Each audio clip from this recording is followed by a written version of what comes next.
রাধা কৃষ্ণ যুগল হয়ে, রাধা কৃষ্ণ যুগল হয়ে দাঁড়িয়ে আছে হীর মাঝারে। দেখবি কৃষ্ণ প্রাণ ভরে, দেখবি কৃষ্ণ প্রাণ ভরে।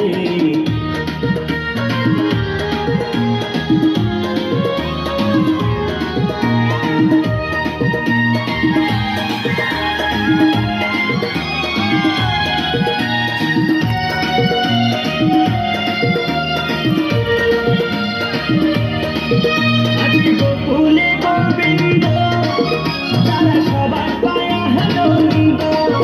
আজকে কালী দহে বাসকি,